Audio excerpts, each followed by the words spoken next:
Сәлеметсіздер ме оқушылар? Бүгінгі біздің сабағымыздың тақырыбы «Мен не үйрендім?» Новые слова. Ребята, это повторение. Повторим вместе. Бөлмесі, комната, кітап, книга, көмектесу, помочь. Еріншек, жалқау – это ленивый. Ерке – избалованный. Самостоятельно еще раз повторите эти слова и запомните. Прочитайте текст. Мәтінді оқимыз, балалар. Жалқаубек – жалқау бала. Жалқаубек – ленивый мальчик. Ол өте ерке. Ерке – это избалованный, да? Он избалованный мальчик. Түске дейін ұйықтайды. Он спит до обеда. Бөлмесіндегі заттарды шашып тастайды.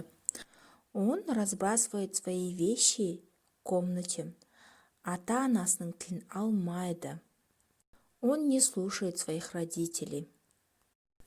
А теперь мы должны ответить на эти вопросы по содержанию текста. Үшінші тапсырма 64-ші бет. Сұрақтарға жауап бер. Жалқаубек қандай? Ол жалқау бала. Он ленивый мальчик. Ол бөлмесін жинай ма? Он убирает свою комнату? Ол бөлмесіндегі заттарды шашып тастайды.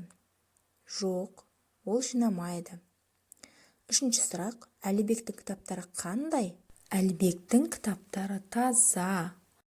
Әнел қайда жиі барады? Әнел кітапханаға жиі барады. Кітапхана, библиотека. Жазылым, письменная работа. Пишите в тетради. 4-е задание. Көп нүктенің орнына тиісті қосымшаны қойып жаз. Вместо многоточия вставьте нужное окончание. Осымен сабақ аяқталды. Сау болыңдар, балалар.